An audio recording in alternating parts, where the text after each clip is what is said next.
Сәлем қыздар, бүгін біздер етті бәліш пісіреміз. Алдымен таза атысымызға жұмыртқамызды саламыз.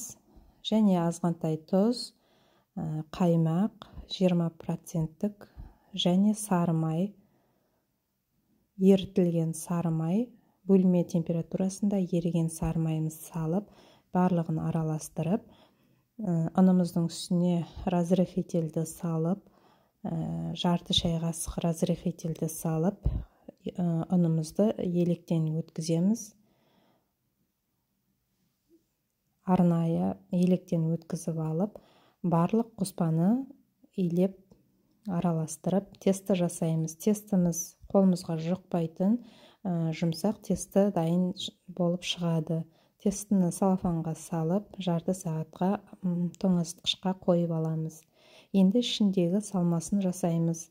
Салма өз қалауларыңызша, яғни фарштан да жасауға болады. Бұл жерде тек қана капустадан жасауға да болады. Мен балаларым ұнататындай азғантай фарш қостым, және бір картопты уақтап турап фаршқа қостым, және азғантай капуста қосып, ортасына салатын салмамды дайындадым. Бұл жерде бәлішті асқабақтан да, тек қана асқабақтан да жасауға болады. Өз қалауларыңызша пияз қосуға да болады. Бұл жерде менде үйде пияз жемейтін болғандықтан балалар пиязды қоспадым. Барлығын уақтап турап, көбектеп уақтап турап, фарштың үстіне салып,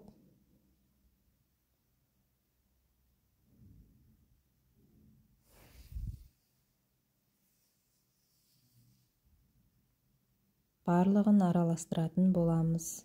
Татымына қарай тұз, бұрыш міндетті түрде. Қалауымызша тұзымыз бен бұрышымызды салып, әбден салмамызды араластырамыз. Фарштарды қолымызбен мыжғылап, немесе қасықтың көмегімен басып, езіп, әбден барлығын бір келкі болғанша араластырамыз. Енді холодильникте тұрған тестімізді екі бөлікке бөлеміз. Біреуі сәл үлкендеу болсын. Ол үлкендеуді астына жібереміз. Тестіміз жұмсақ, жабыспайтын, жақсы күйде болады. Әбден оқтаудың көмегімен жайып аламыз. Қалыңдығын шамамен 5 мм болып, шеттерін тағы да оқтаудың көмегімен қосымша жұқалап жаямыз. Себебі біз қазір пирогты шетін қайырып бүктеген кезде қалың болып шықпас үшін шетін жұқалап жаямыз. Протеинімізге салып, салмамызды жайған қамырдың бетіне салып, әбден тегістеп, бір келкі қылып, барлық жеріне бірдей қылып салып шығамыз.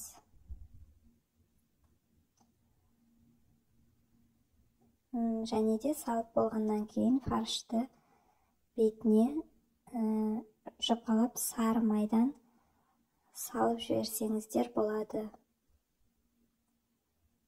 Бұл салмамыздың сочный болып шығуына көмектеседі.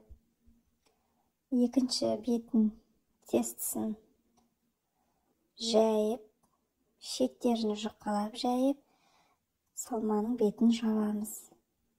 Бәлішіміз, етті бәлішіміз дайын бола келді. Видеода көргендеріңіздей шымшып отырып, айналасын өру әдісі арқылы барлық шетін қайырып шығамыз.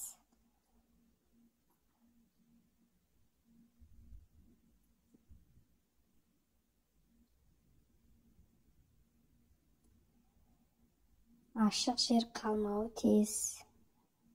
Бөлінген соғы, салманың бөлінген соғы шығып кетпейтіндей болуы керек. Осылай бәліштің ортасына ашық жер жасаймыз. Бұл жерден ауа шығып, пісуіне септігін тигізеді.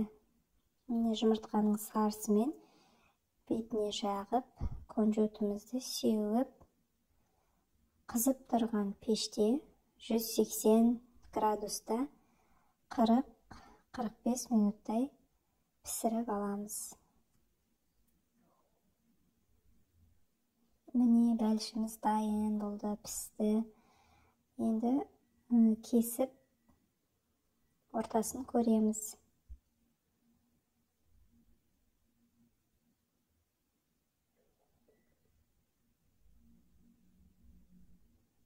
Бәлішіміз өте жұқа, жұп-жұмсақ, әдемі сарғыш күйде пісіп шықты. Енді дәмін көретін боламыз. Дәмі өте керемет, дәмді, жұп-жұмсақ, барлығы піскен. Ас болсын, жасап көріңіздер.